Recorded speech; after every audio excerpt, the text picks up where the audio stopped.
Hello, this is Mr. Harper. We've talked about a lot of the pieces of the skeletal system. We've talked about the functions. We've talked about the major pieces. We've talked about the microanatomy of a bone and the gross anatomy of a bone. We've talked about joints. Today I want to turn my attention to talking about the individual bones and a little bit of description of those. So let's get started right away. We're going to start at the top and move our way down. So first we'll talk about the cranium. The cranium actually has two sets of bones in it. There are cranial bones and facial bones.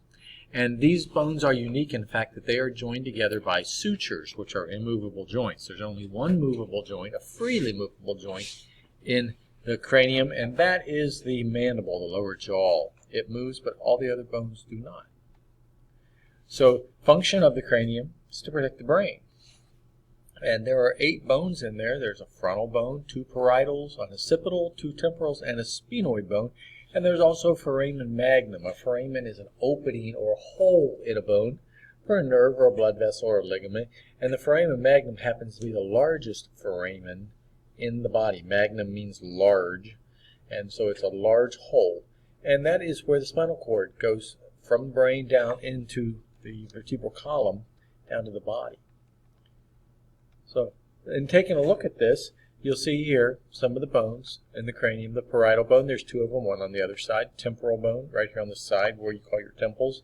One on the other side also. Occipital bone, there's only one of those, the back and the bottom. And then there is a frontal bone here in the front, this forehead bone. Here's another way of looking at it. We've taken the top off of the skull. Here's this foramen magnum, which is the large hole the spinal cord goes through. Here's your occipital bone. The green ones on each side, those are the parietals, and the orange is the temporals. Here in the front is the frontal bone, and this pink one's called a sphenoid. Here's an inferior view. You see the same thing. Here's the occipital, the foramen magnum, and the temporals here in orange. See the little tiny bits of the parietals peeking through in green on the side. And then you have this pink sphenoid bone also. Other bones are bones of the face we'll talk about here in a few minutes. Now, on a baby, those bones are not yet fully knit together. You see here a picture of a fetal skull. Here's from a superior view. You have these soft spots, these areas where the bones have not grown together yet at birth. Those are called fontanelles. And it's actually membranes, fibrous membranes that are doing the connecting there. It allows, the reason why this is like this is it allows space for the brain to grow and get larger. And the bones also get bigger with that, and they knit together. It'll take several years after birth for all of these soft spots to fully turn to bone, to fully ossify. And there's various ones. Here's a posterior fontanelle. Here's the anterior fontanelle. This is the frontal bone and the parietal bones on the occipital bone back here. There's some fontanelles here on the sides also. Here's temporal bone. But the biggest one that most people notice is right here, this frontal bone and the parietal bones where they meet. Like I said, about 2 years, totally closed up. Let's talk about bones of the face. There are 2 maxilla bones that totally each side, maxillae, each side is called to form the maxilla. There's 1 mandible, 2 nasal bones that form the bridge of the nose, and 2 zygomatic bones with our cheekbones. So here's your 2 nasal bones. All the rest of the area of the nose here, that would be cartilage, and when someone dies, that all rots away. But you do have the bone here left. So if someone breaks their nose, that's what they're talking about back here. Here are your cheekbones, zygomatic bones, and here in green, 1 on each side. This yellow bone that forms your upper jaw, all the way up, actually forms the floor of your eye socket also. This is the maxilla, or your upper jaw, and then this orangish colored bone down here on the bottom, that is the mandible, your lower jaw, the only bone in your cranium that moves, that forms a movable joint.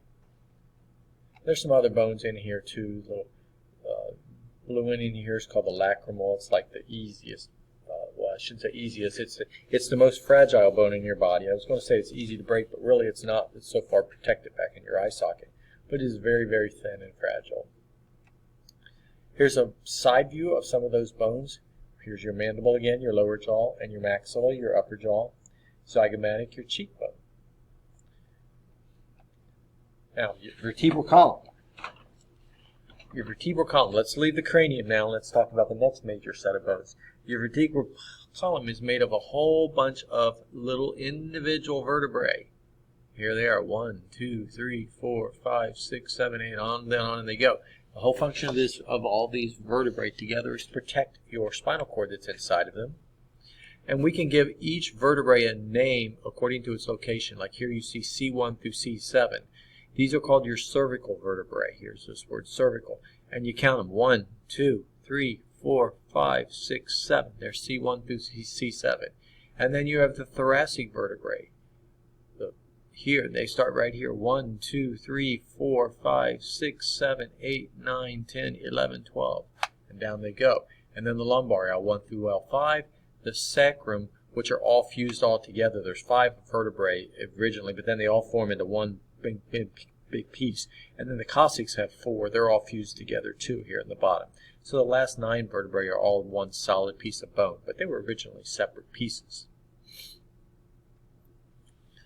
Let's talk about the next major group of bones, the rib cage and the sternum. Your ribs protect your major organs, your heart and your lungs. There are a total of 12 ribs. 7 of them are called true ribs, 3 are false ribs, and 2 are floating. True ribs connect to the sternum in the anterior front.